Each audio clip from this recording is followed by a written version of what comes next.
Good morning, Breakfast with Bacon fans. My guest today has written an article, and I wanted him on the show to talk about it. His article is about why drug use is immoral. Don't turn off the show yet because I just want you to hear it out. I had a fan favorite, Jesse Romero, on the show several years ago talking about his book that said why marijuana is a doorway to the demonic, and it really opened my eyes. So today, Matthew McKenna is going to share with us a little bit why in addition to looking at what it does to us physically, mentally, what the church says, why it's immoral. Anyway, he's a PhD candidate. Good luck to Matthew McKenna. I remember those days. PhD candidate in theology at Ave Maria University, and he studies and teaches on the works of St. Thomas Aquinas, G.K. Chesterton, J.R.R. Tolkien, and his dissertation. Please pray for him because I know what it's like when you have a dissertation in progress. It's just you're consumed by it, but it explains the link between masculine genius as well as the priesthood, which, who knows, maybe we can get into a little of that today too. Matthew, thank you so much for being a guest on my show. This is a topic I think is interesting, definitely to me, but should be to many people watching. So, Well, thank you for having me on. It's a very interesting topic. I think a lot of symptoms of our present culture kind of come together around drug use. In one sense, more and more states are legalizing recreational drugs, and more people, as it becomes more legal, more people use them every year. So, like right now, I think it's 20% of Americans use marijuana at least annually. Those stats were actually from a few years ago, so it's probably more now. A quarter of Americans have done psychedelic drugs at some point in their life. So it's actually like a pretty big topic, a very big cultural issue in our society today. yeah. And what's really shocking is that I remember being embarrassed when I was in seventh grade. The boys across the street brought marijuana over to my house, never had any interest in drugs. And my older sister, well, I probably shouldn't suck anyone in this, not in the podcast, but we took a couple of hits off of marijuana and I feel unclean when I told my grandchildren that I could see they were disappointed. They're like, "You, grandma?" I was like, "Yeah, I didn't like it. I didn't, so I was never that kind of person." I shouldn't say that that kind of a person is no, anyone is. You had your different sins. Those sins weren't your sins. No. Correct. Well, when you say that kind of a person, it presumes that it's like a sinner worse than you. Yeah, yeah. But I wasn't. I was never intrigued by drugs. I don't like the idea of not having mental control. That's why I never tried anything. I didn't drink alcohol. Unlike you, alcohol was illegal until 18, That's at right. 18 when I was in high school. And so I could have, but I just didn't because of the three C's, the cost, the calories, and the lack of control. And I was like, I don't want to not have control. And that's kind of at the core of what you're talking about in terms of drug use. The immoral, it really has something to do with that lack of control of our thoughts, doesn't it? Yeah, when you try to tell people, especially like modern Americans, that's immoral. You shouldn't do that regarding recreational drugs. There's usually you get like a very confused look in your face because the idea is, well, I'm not hurting anybody. How could this be bad? Just most Americans, if we have any concept of morality, it's something like as long as you're not hurting other people, other third parties, you're not doing anything wrong. And so you say, actually, recreational drug use is immoral. You get very confused looks. But yeah, the main reason, one of the key reasons it is immoral, has always been taught to be immoral in the Catholic tradition, is that it makes you lose the use of your reason, right? You lose control. You can't think straight when you're drunk or when you're high. And what's wrong with that? What's wrong with that? You might ask. Yeah, that's the next question. Uh, the main reason is what kind of defines us as human beings is that we're made in the image of God and that we're rational. And those are, of course, the same things. When St. Thomas Aquinas discusses the image of God, what it means that we're made in the image and likeness of God, he says it's mainly our rational faculties, our ability to know and our ability to love. So, of course, Adam and Eve were made on the sixth day of creation, the same day as the animals. So you might think, oh, Adam and Eve are animals. But of course, we're not. We're different. The animals weren't made in the image of God, but we were made in the image of God. And what distinguishes us is that we're rational. We can know and love.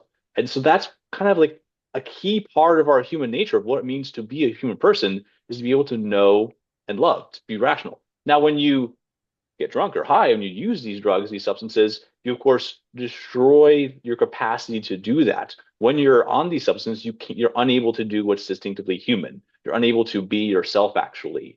So it really is a rejection of human nature, a rejection of who and what you are, what you are called to be, when you're using them. In a way, you are making yourself into an animal, temporarily at least.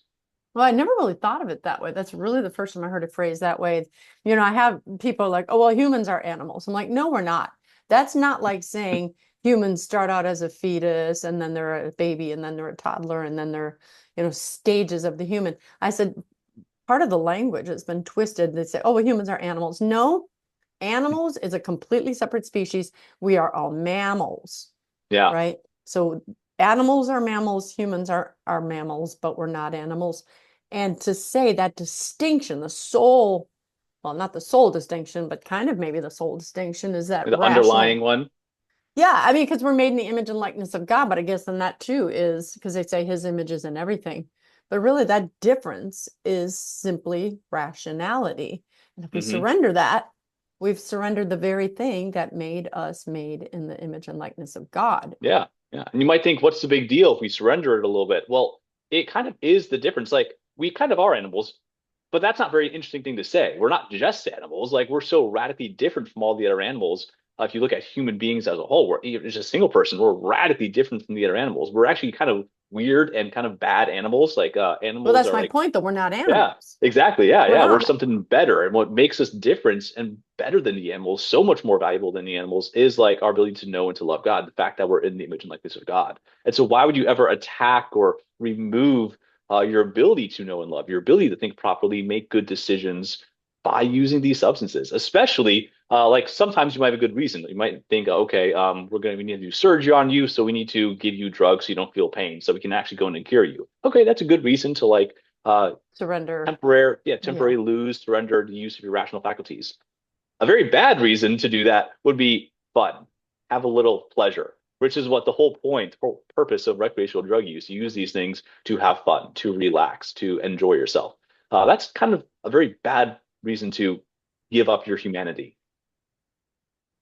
So I know that there's a Bible verse which I forgot where it was, but it talks about surrendering the mind. Do not surrender the mind. And when I contemplated this is really the same argument too, why that we cannot be hypnotized, for instance, because Yeah, then we are surrendering our rational capacities to whoever is the person hypnotizing us. I mean, we're giving them all of our power, and unless it's Jesus alone, they're a sinner, and God only knows, right? So, yeah.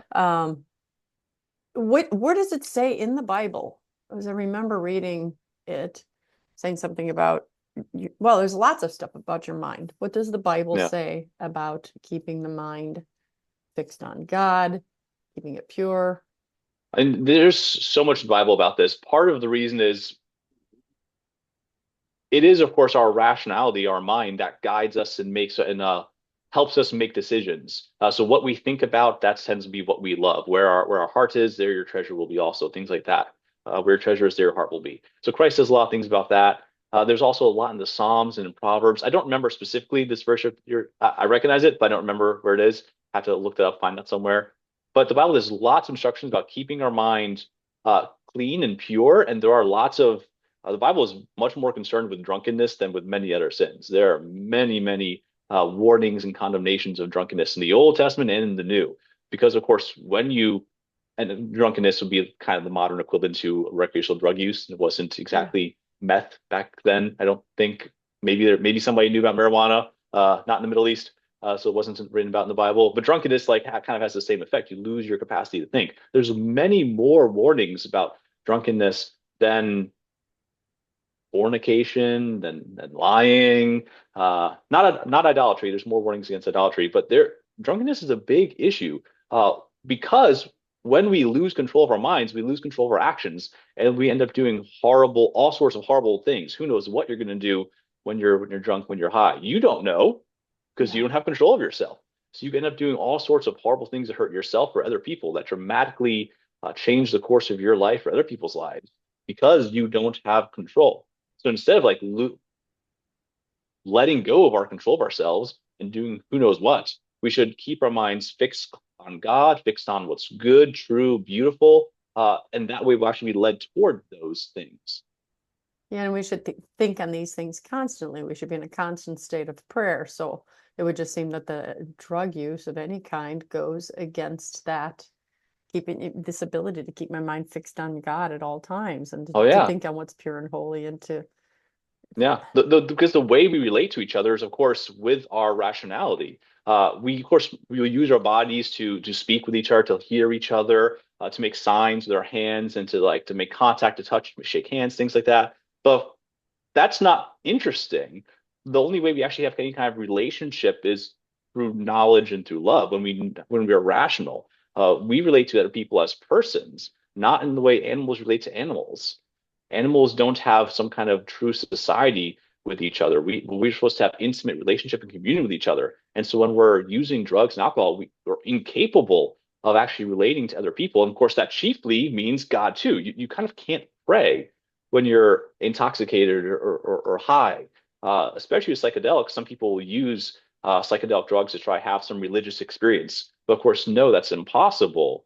Your mind might be faking you into thinking you have some religious experience, but it's just chemicals reactions in your brain. There's no actual relation or communion with another person, especially with God. In fact, uh, these substances inhibit that. so I was just listening to this podcast before you and I went live, and it's just so God must have popped it in there right on time. But it's a young man who he was sexually abused, but that is part of how it comes out is I'll do drug use to numb my brain. And then he got his girlfriend slash future wife into it. And he shows how the drugs had to numb, but then they would open him up to Satan. And then Satan would, as you just said when you talked about the psychedelics, Satan would appear. And he said, yeah. And he did the satanic ritual. And if I was given the interview, I would have asked, describe Satan, describe this demon, because he said they drew a pentagram on the ground and used all of my clothing, my wife's and my daughter's, and made him lay inside of it. So obviously it was physically doing this, but making him do these things. So I'm like, did the demon appear in physical flesh, or was it something that once you took the drugs that he told you to take, or does he not know because of the fact that his mind was overcome?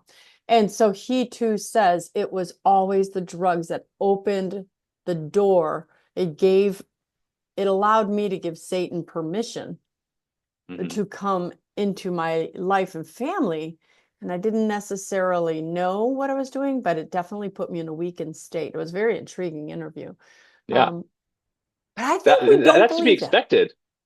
I think we don't believe that, but we should expect that. We probably don't believe that because we're like secretly all materialists. I don't really believe in spirits and angels and demons and God. Like I of course believe in God, but because we're saturated in American culture, there's always a hesitancy to be like, okay, that was cool back in Jesus' age, but like we don't do that anymore. So like because like we're saturated materialistic culture, we probably don't really believe that's true, or many people at least are hesitant to. But we should expect something like that. Like, yeah, if Satan wants to tempt you and drag you to hell with him for all eternity, a great opportunity is when you can't think straight.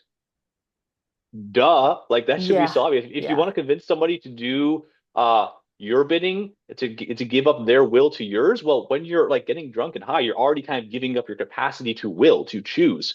Because you're giving up you're impairing your rationality, you can't make good choices, right? This is the simple, obvious truth of drunkenness, or you make dumb decisions. And that's like a cliche thing in like so many movies and shows.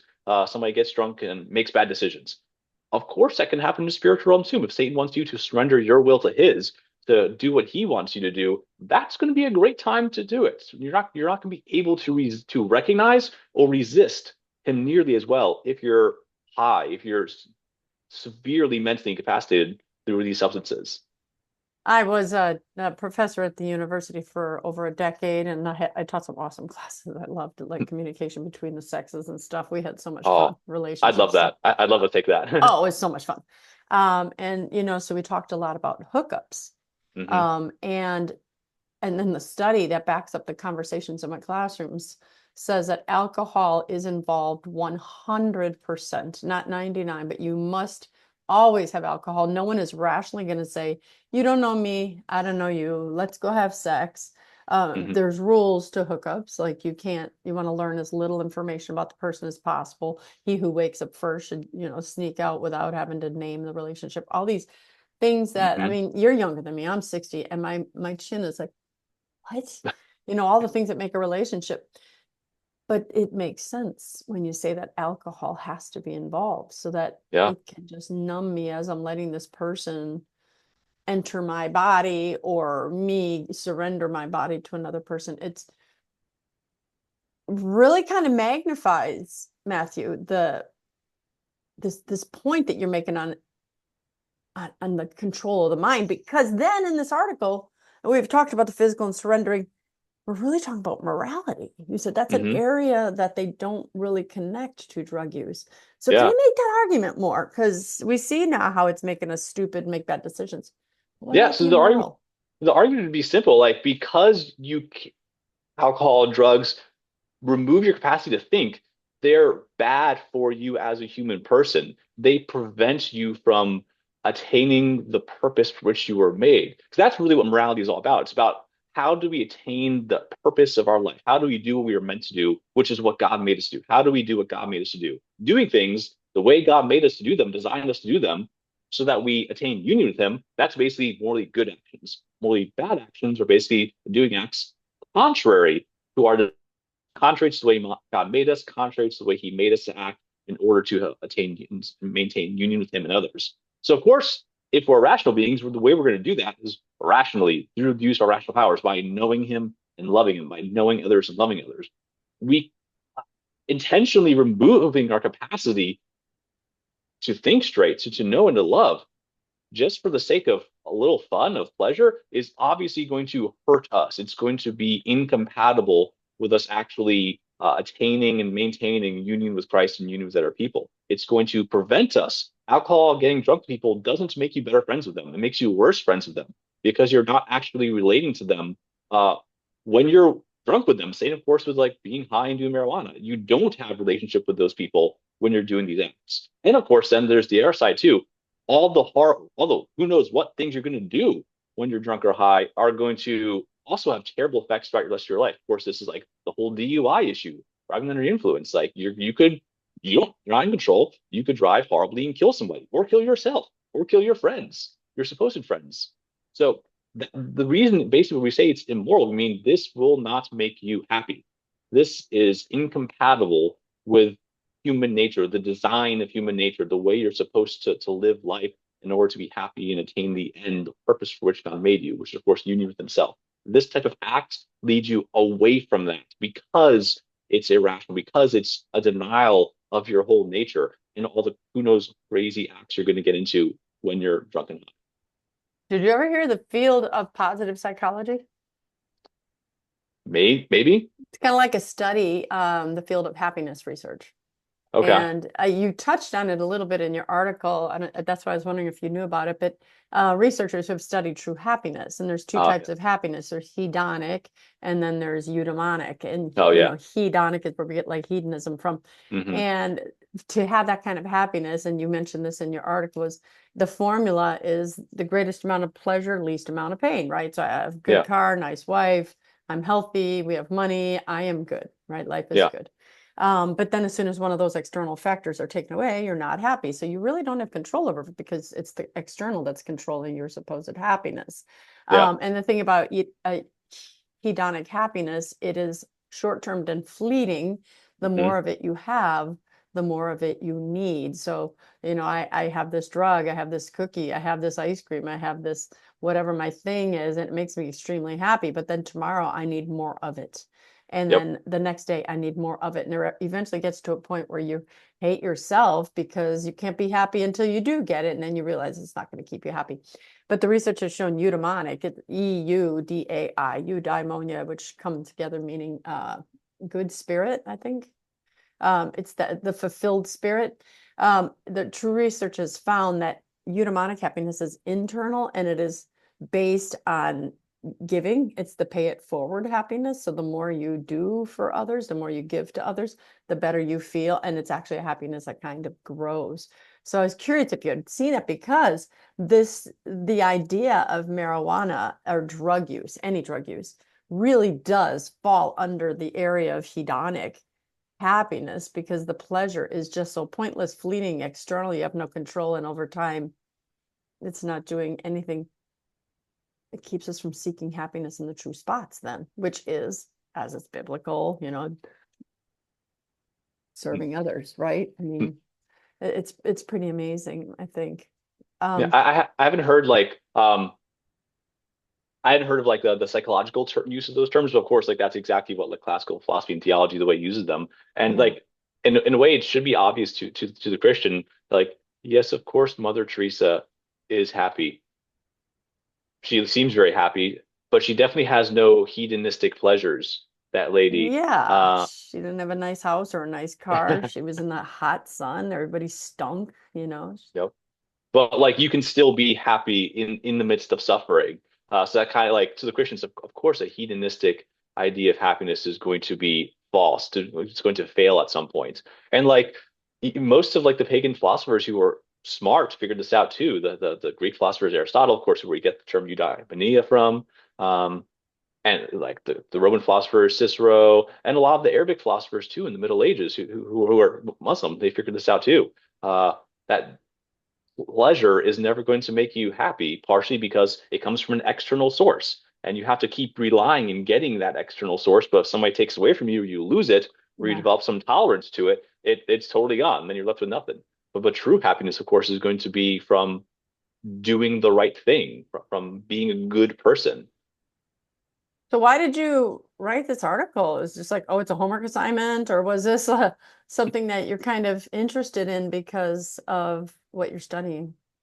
So it's kind of like a side interest for me. Just I like to in my research and the things I study with theology, I like to study issues that matter to me, my peers, to the contemporary world. I like to take on issues to think about and reflect on issues that people are facing. So because it's such a common problem, how to use drugs well, if you can use drugs well, how to use alcohol properly.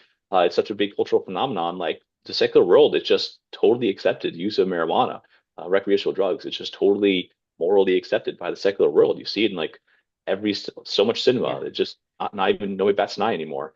So I wanted to think about this and really examine it and see, is this actually good? Of course, I kind of as a Christian, like it was going to be no, but give some try to understand a little more for how and why it's not going to be good. Actually, it's not going to be fulfilling to us. So what about medical uses of it?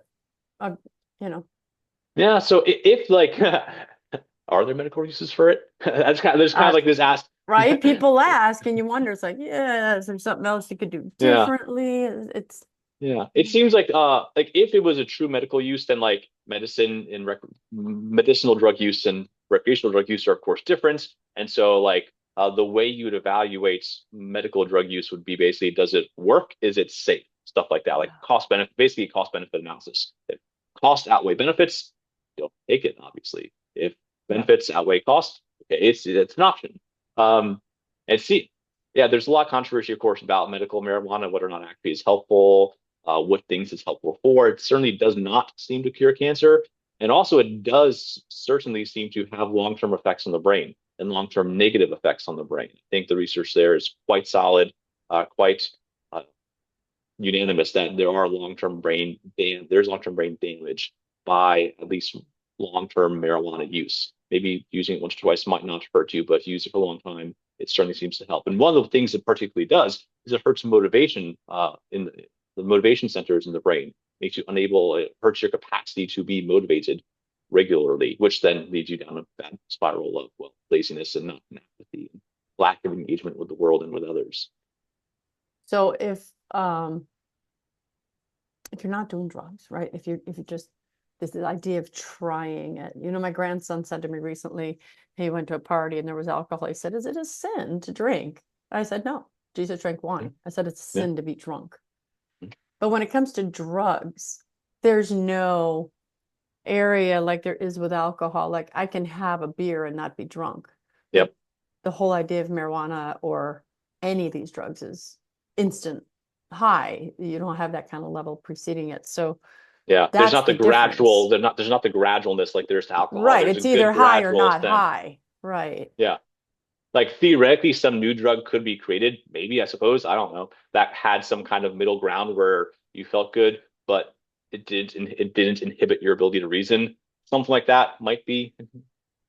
be possible, might be acceptable. But for like ordinary use of most recreational drugs, like no, there's no way to morally try it recreationally. And also there's something to be said like even if like you're just having alcohol and you're just trying to get buzzed, but trying to avoid drunkenness, like maybe it's not the best way to try have fun either. Like maybe you can Yeah. like treat alcohol not as a drug, but as a food stuff. Like we don't inject alcohol into ourselves. Yeah. Like Hopefully we not. drink it. Hopefully not. We drink it as a drink because it's a food stuff. It's something you can consume and like taste and enjoy the flavor of and Yeah. talk about the different types. I'm definitely not a snob or a connoisseur of any kind whatsoever. I have like no capacity. I can't tell a good beer versus bad beer, good wine versus bad wine. There's no taste for that whatsoever. But like it's there at least. Like Yeah. it's a food thing. You consume it, and so you can enjoy Well, it and in there a are way that's not benefits just like the drugs. Yeah. hops and the beer. And they say for nursing women, if you have a beer a day, it Yep. helps your breast milk and Yeah, stuff like my that. wife So, just gave birth to our first child six oh, weeks ago. So yeah, thank congratulations. you. Yeah, so I've just put a six pack of Guinness in the That's fridge and stuff. right. I'm from Milwaukee. They have beer in baby bottles. Kidding, kidding to anybody watching. Oh, well, congratulations Thank you. on that. That's well, and see, a lot of people be like, "Oh my gosh, I want to drink just to go to sleep," because so we make jokes about it. But really, I Yeah. think it all comes down to taking care of this temple of the Holy Spirit, putting Mhm. into it only that which is going to benefit it and the kingdom and the people around me. Yeah. Um, so if a person, for instance, needs to take a glass of beer to calm them down because they're about to go into a situation that's stressful. I'm not a proponent of using alcohol to do that. There are other techniques, Mhm. but if they can stay in control of okay that, or Yeah. just at the end of the evening to relax. Yeah. Um, but I think that right away it shows that it's very easy to cross a line, and if you are not sure that you're as careful, you might want to stay away from that line Yep. crossing in the first place. So a lot of people watching this first time they're hearing this are like, oh, that's kind of crazy, doorway to the demonic, whatever. And actually, we didn't even address that like Jesse Romero did. The Yeah. doorway to the demonic. Well, I think that's would a you common thing I agree? hear. I would. That's a common thing I hear from exorcists. Like I'm no expert in that. I've never seen an exorcism that I know of anyway. But like the common thing exorcists say is, yeah, drug addiction is a doorway to the demonic. And I think the one of the main reasons is because if you're habitually using drugs, like you're habitually giving up your capacity to think and to know, to Yep. love, to choose well. And so of course the devil's gonna jump on in there and try to take over your will, especially when you're relinquishing your will altogether regularly. That's a Yeah. common thing I've heard. Yeah, because he's going to look for a doorway any way he can get you to Hmm. agree to something. Because he can't do it unless he has your permission, and Hmm. your guard is down. Your Yeah. guard is And of down. course, your guard is never more down than when you don't have the capacity to guard yourself at all. Exactly. Exactly. Well, so then what would you say? What would you say to someone who's considering trying any drug? There's better ways to have fun. You're probably like the temptation to recreational drugs is, of course, recreation. It's fun. It's relaxation. It's pleasure. There are better ways to seek those things. Like, is drug use and drunkenness, getting high, actually going to recreate you? Because, of course, recreation comes from the word creation and recreation. So we Oh, renew ourselves and right. become fresh and again, fun and Yeah, pleasure does of the it weekend. refresh you? Yeah, Right. does it actually build you up? Does your play build you up? That's play is supposed to build us up again, so that we can go out into the world and love well. Uh, drug use, like in contemporary society, most forms of recreation don't recreate us. Most of them are actually kind of more exhausting, like binging something on Netflix, Yeah. doom scrolling on your phone. Like these are not good forms of fun or pleasure. You probably don't actually enjoy them. You get like a dopamine hit, but it doesn't satisfy you in any way whatsoever. So instead, Right. no, have a conversation, a good conversation with a friend. Go bowling. Go take a walk with some friends. Go smoke a cigar or something. Like a little bit of drugs there, nicotine, but like very minor. Uh, like do something. There are better ways to have a good time. And To if you edify the body of Christ too. yeah, the edify the body of Christ that don't cost near as much money too. There are cheaper ways to have a good time. Hmm. Drugs and alcohol are expensive. So there's that too. But yeah, there's better ways to have fun that will actually make that you'll enjoy way more and you'll regret way less. Yeah. That's really, there's so many other better options. If you can't have a good time or relax without serious drug use, You need to ask yourself why. yeah, you probably you need a lot of help there. You need to go home and rethink your life. You need to go see a therapist or something. Like you need to go pray. Like that something is really wrong with life. And like drugs are Yeah. not, of course, going to fix them either. Like your Yeah, life is that messed exactly. up. They just camouflage it.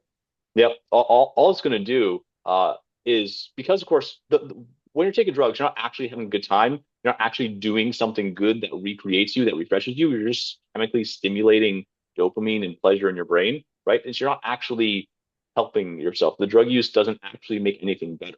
It doesn't actually help your life in any way. It doesn't recreate you. While like maybe a simpler form of pleasure, like having good conversation with a friend, going to talk with your spouse or something, going on a date with your spouse, or your boyfriend, girlfriend, or whatever, uh, watching the stars, like something like that will actually help you more. It actually will Yeah. help your problems. If you're I just trying to think mask if, the problems, drugs aren't gonna and that's the they're not thing, gonna I stop think of the anything. young man that I was listening to in the podcast, and I've heard hundreds and hundreds of podcasts. And I mean, it's just the Yeah. nature of what I do for a living.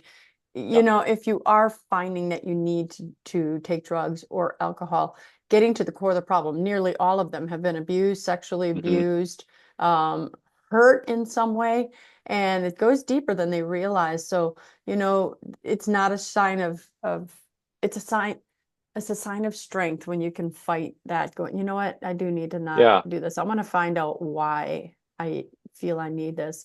And yeah, as you just said, find a counselor, find someone else, but get a very, very good friend that can help you dig deep because you're Yeah. not a weak person. You're actually strong when you can deal with those things that happen to you, you Yeah. know. Especially if there's like a serious trauma, like abuse, something very serious, not just, oh, my life is a little bit hard, but especially when it's very serious. That's Yeah. when you really need you need help, you need healing, not hiding. Hiding from it with drugs is only going to make it worse. It's going to compound the problems. Yeah. There might be time and place like for using drugs to assuage pain. Like this is something like ibuprofen. Like that's like kind of the proof of this. Sometimes we think, okay, it's okay to take a drug just to not hurt. But the whole idea is you're avoiding pain so that you can actually like continue living your life, so that you can actually fix the issue. Like we take painkillers if we're like sick, going through surgery, or just had surgery, because they help us heal. They help us actually live life better. But if you're just trying to cover up pain and not ever trying to like get to the core of the situation and fix yourself, actually live life better, it's just gonna if you leave a Prolong the wound problem. alone, yeah, Yeah. and then not just prolong it, make it worse. If you leave a wound Yeah. alone, it gets worse. Things don't magically Mhm. get better on And that their own. matters for your soul as well and your Yeah, moral even life. more It's so just for going our to get soul. worse. Like if you have a cut in your arm, you leave it alone. So maybe it'll probably heal at some point, just not as quickly. But like spiritual problems won't heal at all on their own. There's no like the body kind of does heal itself a little bit over time, but like the Yeah. soul not heal itself. So where can people find your articles? I have an article about this, why recreational drug use is moral at Catholic Exchange. I also have an academic version of this at the Linacre Quarterly. That'd be Delectatio and recreational drug use. Delectatio is the I'll Latin have a term for link to both pleasure. of those in the show notes. So Okay, for awesome. people who like, I have a PhD, but I hate reading Yeah, academic stuff. we all Um, do. Nobody likes it. I know, right? Well, there are some people, and I'm like, "Oh, stuff. I did it because I had to do it. I just want to read the fun stuff. But yeah, and then I'll also put a link to the article that we were talking about today, that I think was, I think it's timely. I think people need to hear it. We have such a problem with drug use, fentanyl, all these things. Let's, instead of judging the people that have these problems, let's kind of find out why they feel they need to take it. Was it just for fun? Were there reasons? Why did they hold on to it? And maybe go deeper with that person, you Yeah, know? yeah. When we say it might be important to note that, like when we say like this is immoral, or in their words, a sin, it's not to pass judgment to say, "Oh, look at you do bad things." It's to say this is hurting you a lot. You really don't want to do this actually. So Yeah, then let's try to help you more. And also to dissuade those who might be tempted, who might be interested in using it, be like, no, this actually is a really bad thing. It's going to hurt you. It's forgotten that when we call something a sin, we mean it hurts you.